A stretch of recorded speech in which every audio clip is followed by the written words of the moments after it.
Olá, bom dia a todos que estão aí entrando.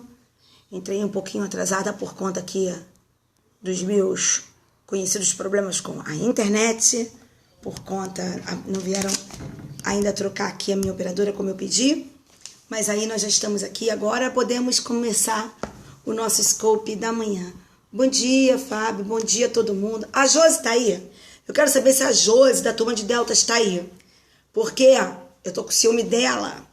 Ontem, ela ficou assistindo minha aula, assim, só um pedacinho. Tá aí, Josi? Tá travando, gente? Mas aqui é Raquel, um beijo, Raquel, você convidando seus seguidores. Muito obrigada pelo seu carinho de sempre, minha lindona. Mas vem cá, a Josi tá aí? Pessoal dos Deltas, a Josi não tá aí não, né? Oi, Aline, um beijo, bom dia a todo mundo que tá chegando. Tô chateada com a Josi, já mandei lá um WhatsApp pra ela agora de manhã. Não é? Mandei um WhatsApp pra ela de manhã agora reclamando, mas não tem problema não, ela tá com ciúme das divas do parquê que ela falou pra mim. Tá travando muito, gente. Pra quem tá travando, sai e entra de novo, que aí pode acabar, aí eu acho que você consegue ajustar, tá certo? Melhorou? Então, vai melhorar, se Deus quiser a gente vai fazer um scope legal, se Deus quiser, tá bom? Outra coisa, eu ontem morri de saudades porque nós não conseguimos fazer o nosso scope, né? Porque eu estava dando aula. Opa, voltou. Tinha travado bacana aqui pra mim. Oba, olha só, Bernardo, eu tô sabendo que tu tá aí com o Selva. Um beijão, meu amor. Vamos lá. Fiquem com Deus. Um abraço também pro Tatá, que eu tô sabendo que tá aí com vocês. Tá joia? Um beijo pra todos vocês. Vocês são amigos queridos. Tá ok? Vamos lá, queridos. Então vamos começar, Maceió. Um beijo grande para Maceió. Um beijo para a galera toda, acho que já todo mundo já chegou. E agora que todo mundo já chegou, Bauru, beijão para Bauru. Vai ser, se eu vou ser fiscal, eu vou ser fiscal da prova do MP, mas eu não posso ser. Eu vou ter que pedir dispensa, porque eu dou aula, entendeu? Ô, Karine de Goiânia, um beijo para você, o Belfor Roxo, todo mundo. Bom dia. Meu livro atualizado, se Deus quiser, sair em março. Se Deus quiser, tá saindo aí em março, tá bom? Bem, vamos começar então o nosso periscope dessa manhã. E eu coloquei 2 temas aí, galera de Resende, eu coloquei 2 temas. Aline, Niterói na área, escutando. Foram 2 temas. Eu coloquei no primeiro tempo a diferença entre os delitos, entre a autoria imediata. Mas eu não vou ser não. Não vou ser fiscal não posso ir. Gostaria de ver vocês, mas eu estou impedida, tá? Olha só, então, queridos, o primeiro tema do nosso periscope de hoje é o tema referente à autoria imediata e autoria por instrumentação. Esse tema, acredito eu, tem uma relevância muito grande para quem vai fazer prova para o Ministério Público aqui do Rio no dia 31. Explico por quê, tá ok? Olhem só, depois você assiste na retransmissão e muito boa sorte na sua prova da OAB, tá, meu amor? Que Deus abençoe você lá na prova, tá bom? Então vamos lá. Olhem só, a história da questão, agora deixa eu concentrar aqui, senão a gente não consegue fazer a dica. Qual seria a diferença entre autoria imediata e autoria... Tchau, querido, vai lá, Leandro. Autoria imediata e a autoria por instrumentação humana, não é? Vamos lá, então vamos parar um pouco as perguntas, só para eu poder falar, e eu dou a dica e depois a gente faz a fofocada de novo, como eu gosto de fazer com vocês. Adoro, tá bom? Então vamos lá. Olhem só, quando se fala de autoria imediata, o agente está se utilizando de alguém que atua sem culpabilidade ou que atua em erro. Então, são situações de autoria imediata, as situações, por exemplo, previstas no artigo 20, parágrafo 2º do Código Penal, que logo depois de falar do erro, trata da questão de que responde pelo crime aquele que provocou o erro. Então, se eu te faço incorrer em erro de tipo, não é? E você acaba matando alguém para mim sem saber que está matando alguém, sou eu que deve ser responsabilizado por aquela morte. Então, isso é uma hipótese de autoria imediata. Eu fiz com que o agente incorresse em erro, eu fiz com que a pessoa incorresse em erro, e aí sou eu, o autor de trás, o autor imediato, quem responde por isso. Uma outra situação de autoria imediata é a situação em que o agente autor imediato se utiliza de alguém que atua sem culpabilidade. Então, ele se utiliza, por exemplo, de coação moral irresistível, ele se utiliza, por exemplo, de um seu subordinado hierárquico, dando-lhe uma ordem não manifestamente ilegal. Aquela pessoa que está sob coação moral irresistível, não houve uma formação livre da sua vontade, e aquele que é subordinado e executa uma ordem não manifestamente ilegal do seu superior hierárquico, essa situação também é uma situação de autoria imediata, em que não responderão o coagido, aquele que foi coagido moralmente de forma irresistível, e aquele que também atuou porque executava uma ordem não manifestamente ilegal de um superior hierárquico. Quem responde? Aquele que deu a ordem e o autor da coação. Então, essas são situações de autoria imediata. O agente se vale de alguém que atua em erro ou se vale de alguém que atua sem culpabilidade, tá certo? Para realizar o comportamento. Não se pode confundir autoria imediata com situações em que se utiliza o agente de um animal. Se um agente se utiliza de um animal para a prática daquilo que ele quer realizar, é como se ele tivesse... Só um minutinho, deixa aqui para poder pegar a questão da prova. É como se ele tivesse se utilizando... É como se ele estivesse se utilizando de uma faca, de uma arma, enfim, é como se ele estivesse se utilizando de um instrumento. Então, isso não é situação de autoria imediata, né? Se eu pego o meu cachorro e digo mata, mata, mata, mata, e mando o meu cachorro, dou a ordem pro meu cachorro, que já está treinado por mim, pro meu cachorro destroçar a pessoa, isso não é autoria imediata. Isso é autoria imediata. Aquele cachorro ali é como se fosse, repito, uma arma, uma faca, um instrumento de que o agente se utilizou para a prática do delito, ok? Bem, então as situações de autoria imediata que a doutrina aponta são as situações do 20, parágrafo 2º, em que o agente leva o outro a erro de tipo, a situação da coação moral irresistível, a situação da utilização do subordinado hierárquico que cumpre uma ordem não manifestamente ilegal, e também a doutrina cita, embora eu discorde, mas a doutrina cita as situações da utilização de inimputáveis. Bom dia, Ricardo. Da situação da utilização de inimputáveis para a prática da conduta criminosa.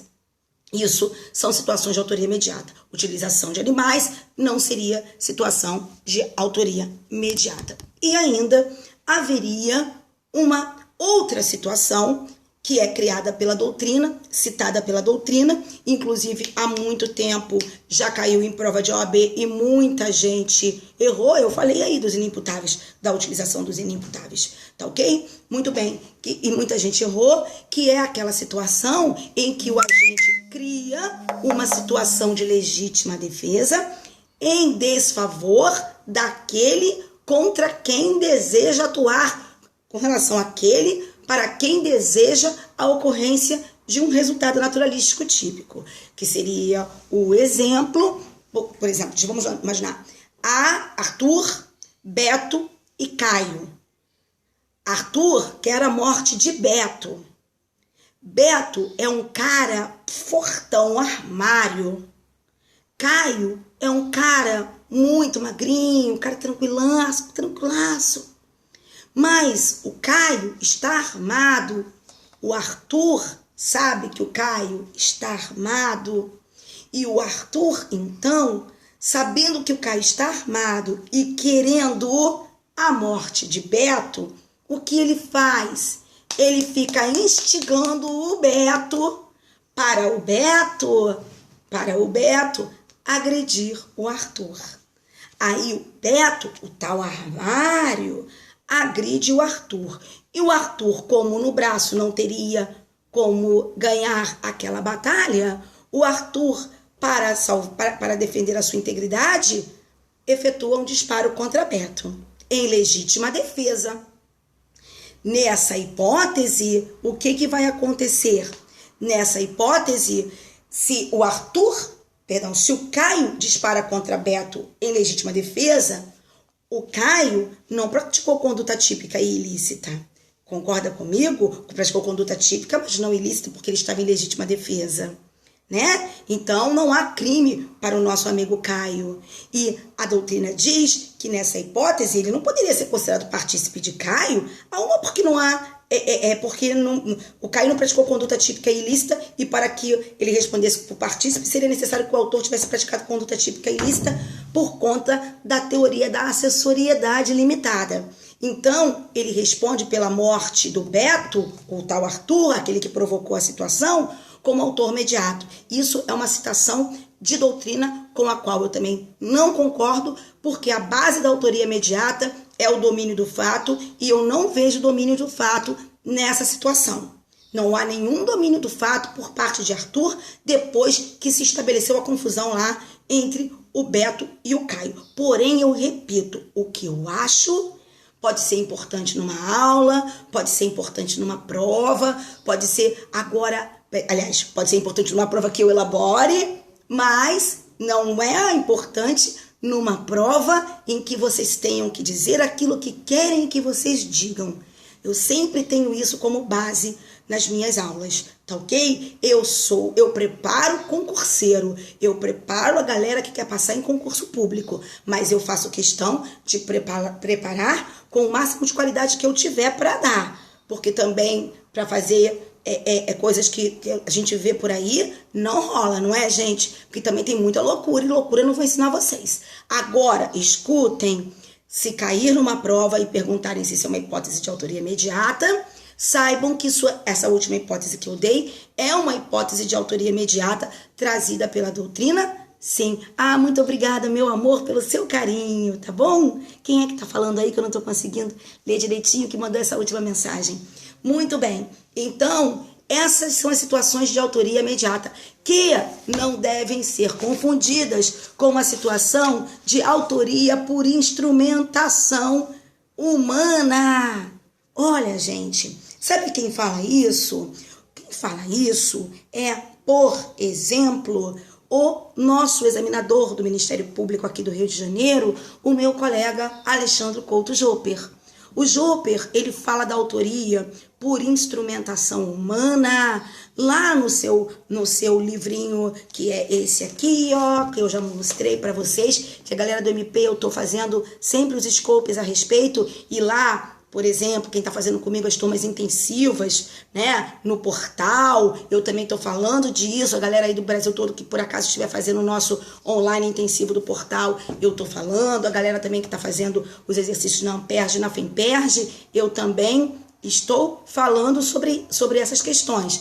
E o Jopper, a gente está devorando, não é? O livro do Jopper, a gente está devorando, que eu não quero, pelo menos o que está aqui, vocês não podem errar. O que tá aqui, galera, vocês vão ter que saber quem tá fazendo prova pro MP. Mas vamos lá, vou voltar. Definir a autoria imediata. Agora eu vou definir a tal da autoria. Aliás, eu defini a autoria imediata. Agora eu vou definir a tal da autoria por instrumentação humana.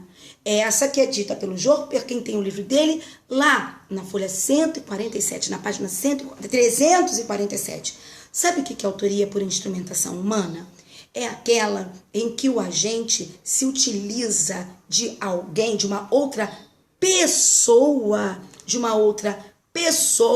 que atua sem vontade, diferente do que acontece lá na autoria imediata. Aqui a pessoa atua sem vontade.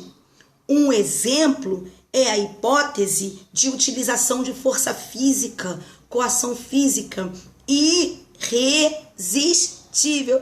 Muito obrigada. Tá vendo? Eu tô com o dedo doendo de colocar coraçãozinho pra mim. Eu fico tão feliz com meus corações. O meu prêmio são meus corações. Tá bom? Paranauê, um beijo grande. Tá bom, pessoal de Paranauê? Um beijo enorme pra vocês. Então, olhem só como acontece. Nesse caso, a pessoa vai usar vai exercer força física irresistível sobre a outra, certo? Então, por exemplo, se alguém emprega uma força física irresistível sobre mim, a conduta não é minha, porque não existe conduta voluntária minha, mas sim a do meu coator. Então, hipótese de autoria por instrumentação humana é aquela em que o autor se utiliza de alguém, de um indivíduo que atua sem vontade, como é a hipótese da coação física irresistível. Tá ok, queridos? Então, essa era a dica sobre a questão da autoria imediata e autoria por instrumentação humana, que você não deve confundir, tá ok? A coação, eu já falei, a coação física irresistível gera uma hipótese de autoria por instrumentação humana. O coator se utilizou de alguém que atuou sem vontade como instrumento para realizar aquela conduta. Já na hipótese... Dona Fátima, um beijo! Beijo, meu amor! E já na hipótese de autoria mediata, o autor se vale de alguém, por exemplo, exerce coação, a coação moral irresistível, é uma das hipóteses de geração de autoria imediata. Então, a coação física irresistível é uma hipótese de autoria por instrumentação humana. Já a coação moral irresistível é uma hipótese de autoria imediata. Tá ok? Eu já falei sobre isso, que na moral ele age sem vontade? Não. Ótima pergunta. Amor, na coação moral irresistível existe vontade sim. Tanto é, minha linda, que a coação moral irresistível, ela afasta a culpabilidade, não a conduta. Se não houvesse vontade, estaria afastada a própria conduta. Vou te dar um exemplo para quem perguntou aí. Se você falasse assim para mim, Cláudia, você vai ter que destruir aquele documento que você tem aí em suas mãos como promotora, porque se você não destruir, eu tô aqui com teu filho, eu mato teu filho. Ora, eu estou sob coação moral irresistível. Mas vai ser a minha vontade que vai me dizer, vai me fazer optar entre perder o meu filho e destruir o documento. Sorry, Ministério Público, eu te amo, você me deu tudo que eu tenho, mas eu vou destruir o documento. A minha vontade me fez optar por destruir o documento, mas a minha vontade não foi livremente formada, porque não houve formação livre da minha vontade. Se tivesse, eu não teria, se dependesse de mim, eu jamais chegaria a essa minha ideia de destruir aquele documento. Houve vontade, mas ela não foi livremente formada. Entendeu, meu amor? Na coação moral existe vontade sim, mas uma vontade viciada. E por isso não se pode reprovar o comportamento daquele que realizou sob coação moral irresistível. Tá bom? São coisinhas assim, pequenas, sabe? Que a gente vai aos poucos ajustando. O exemplo de colocar a arma na mão do outro e atirar equação física irresistível depende, preto. Por exemplo, se uma pessoa infinitamente mais forte que eu chegar e apertar o meu dedo contra o gatilho de uma arma, fazendo atirar, porque eu não consigo resistir à força física que ele empreendeu, o que vai acontecer? A conduta não é minha, a conduta é dele que apertou, e é uma hipótese aqui de coação física irresistível, e se trata de uma hipótese de autoria por instrumentação humana, tá ok? Porque nesse exemplo que você deu, como minha linda aqui muito bem disse, de apertar o gatilho, a coação é física. Não confunda coação física com coação moral, ok, meus amores? Então, essa era a dica sobre a questão de autoria imediata e autoria por instrumentação humana que nós tínhamos para fazer hoje. Eu vou parar o scope aqui para não ficar um vídeo muito longo e travar, mas estou voltando na sequência com um outro scope falando da questão do Distrito Federal e territórios. Bruna, muito obrigada, Bruna. Da questão do Distrito Federal e território. Não sei se vocês viram. Se vocês não viram, eu faço o seguinte. Tem lá no meu Facebook, no Cláudia Barros Portocarreiro, na página e no meu Instagram, também eu deixei a questão lá. Então, para quem não tiver a questão e para quem tiver interesse em pegar essa questão, para nós fazermos daqui a, no máximo, eu vou dar 10 minutinhos para vocês conseguirem pegar a questão aí, ou no meu Instagram, ou na internet, ou no meu Facebook, lá no Cláudia Barros Portocarreiro. Eu coloquei a questão toda, com todas as letras, o enunciado, para que nós façamos aí quer dizer, para que nós tentemos aí discutir a questão, tá bom? O Insta é Claudinha Barros Portocarreiro também, não é isso? Muito bem, queridos do meu coração, então uma beijoca e até daqui a pouquinho a gente se vê. Em 10 minutinhos eu volto. Beijos!